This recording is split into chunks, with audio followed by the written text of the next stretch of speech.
Et une autre question, Monsieur Faraja. Très intéressante, bien sûr, pertinente d'ailleurs. Ce qui touche ce que nous faisons au CEDI Réseau Jama, ça m'a vraiment, vraiment, vraiment beaucoup béni. La question est la suivante. Quel mécanisme d'accompagnement de jeunes entrepreneurs existe-t-il au sein du réseau Ujamaa? Alors, Monsieur Samuel, est-ce que vous pouvez nous balancer les éléments des réponses à cette question? Oui, bien sûr.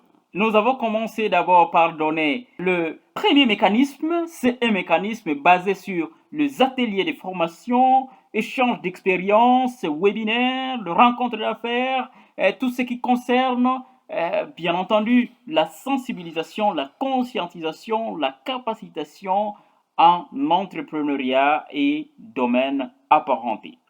Il y a également un autre mécanisme qui cadre avec la formation, le coaching, le stage et même le mentorat en entrepreneuriat, en leadership, en management, en marketing, en communication, en d'autres domaines, d'autres secteurs, d'autres thématiques. Un autre mécanisme, ça concerne l'édition des livres pratiques et aussi la production de contenus, de supports didactiques sur l'entrepreneuriat, sur le leadership, sur le management, sur le marketing, sur l'art oratoire, sur l'agrobusiness, sur beaucoup d'autres choses dans le but de pouvoir développer le capital humain, de pouvoir accompagner le jeune qui, n'est-ce pas, incarne beaucoup de talents dans le domaine de l'entrepreneuriat et d'autres domaines apparentés.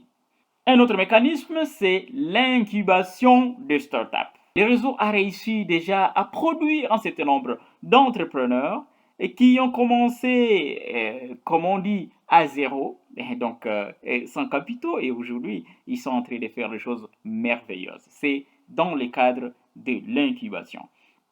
Il y a finalement le mécanisme d'entrepreneuriat communautaire et l'investissement solidaire qui est aussi un mécanisme parmi les plus efficaces et qui est mis en œuvre au sein du réseau Ujamaa. La fabrication des entrepreneurs, si je peux résumer, merci beaucoup. En tout cas, bien, merci. Et le fait que la présentation de toutes ces choses, l'échange a pris suffisamment de temps, nous n'avons pas pu développer la deuxième partie du thème. J'ai dit qu'il y avait deux parties. Alors, la seconde, c'est quoi? C'est L'atelier entrepreneurial qui pouvait porter sur les thèmes leadership entrepreneurial. C'est vrai qu'on a créé une entreprise ou soit qu'on veut créer une entreprise, mais certainement s'il y a crise de leadership, c'est vraiment compliqué. Alors là-bas, nous sommes en train de vous informer que nous allons pouvoir développer ces thèmes un peu plus tard en tout cas dans nos séances prochaines. Laisse-moi vous rappeler que nos séances pourra porter sur, en tout cas, 5 piliers du leadership entrepreneurial, notamment la vision. Et donc, l'entrepreneur devrait avoir la vision. Et pour cela, en tout cas, c'est vraiment une obligation. La deuxième notion qui sera développée pour cette grande thématique, c'est la discipline en tout cas. C'est vrai que vous êtes entrepreneur, vous entreprenez déjà ou soit vous pensez que vous avez réussi. Vous pouvez nous partager comment est-ce que vous avez réussi. Il n'y aura pas à manquer une certaine dose de discipline. À part ça, la formation.